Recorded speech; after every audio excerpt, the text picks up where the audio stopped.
ഈ വിശന്ന് കഴിക്കുന്നതിനേക്കാൾ രുചി എന്താണെന്നറിയാമോ? നമ്മൾ സ്നേഹിക്കുന്നവർ കഴിക്കുന്നത് കാണാനാണ്. അതും 2 ദിവസം പട്ടിണി കിടന്നിട്ട്. പണ്ട് ജൂൺ മാസത്തിൻ്റെ മഴക്കെടുതിയിൽ കപ്പകൃഷി നശിച്ചപ്പോൾ ഞങ്ങൾക്ക് ജീവിക്കാൻ ഗതിയില്ലാതെ പപ്പടം വിൽക്കാൻ പോണ തൊട്ടടുത്ത വീട്ടിലെ ദീപചേച്ചിയുടെ വീട്ടുമുറ്റത്ത് വലിയൊരു മുരിങ്ങാമരം ഉണ്ടായിരുന്നു. അവരറിഞ്ഞു അറിയാതെയൊക്കെ അതിലെ ഇലയൊക്കെ പറിച്ച് അതിനെ കെട്ടി ഞങ്ങൾ വിൽക്കാൻ ഇറങ്ങി. എനിക്ക് വിഷമമാവെന്ന് വിചാരിച്ചിട്ടാണോ അല്ലെങ്കിൽ എന്നെ കൊണ്ട് കഴിയില്ലെന്ന് വിചാരിച്ചിട്ടോ പല ആഗ്രഹങ്ങളും അവൾ ഉള്ളിൽ ഒതുക്കുന്നത് ഞാൻ കണ്ടിട്ടുണ്ട്.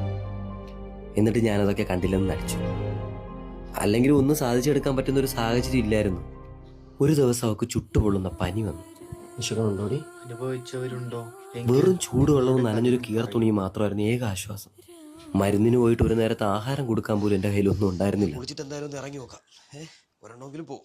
മറ്റുള്ളവരുടെ ആരോഗ്യം കൂടുമെന്ന് പറഞ്ഞ് ഈ മുരിങ്ങയില വിറ്റ് കിടന്ന ഞങ്ങളുടെ ആരോഗ്യം ദിനം പ്രതി ക്ഷയിച്ചങ്ങ് പോകും.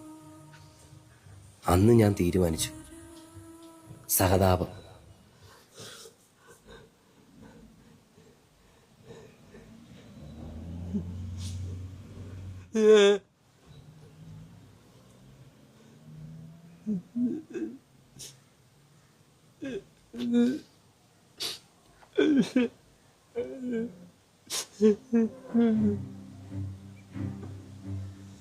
കൈനീട്ടി ഇറക്കാനിറങ്ങി.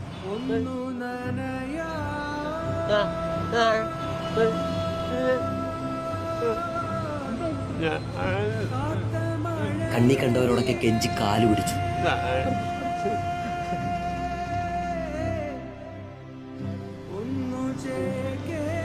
ബ്രോ എന്തത്?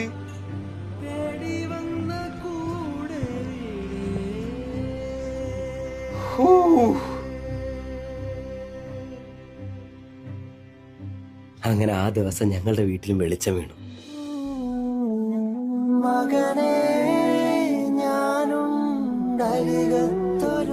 അവളുടെ കണ്ണിലും.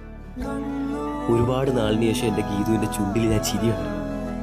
ഞാനും അറിയാതെ ഒന്ന് ഒരുപാട് ചിരിച്ചു. വളരെ ചെറുതാണെങ്കിൽ അവള് കൊതിച്ചത് ഞാൻ സാധിച്ചു കൊടുക്കാൻ പോകല്ലേ.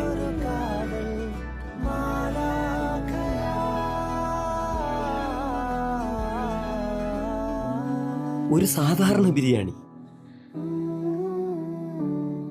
പക്ഷെ ഒരു കുഞ്ഞിനെ പോലെ അവളത് ആർത്തിയോടെ കഴിക്കുന്നത് കണ്ടപ്പോ എന്റെ തൊണ്ടയിലെന്തോ കുടുങ്ങിയ പോലെ.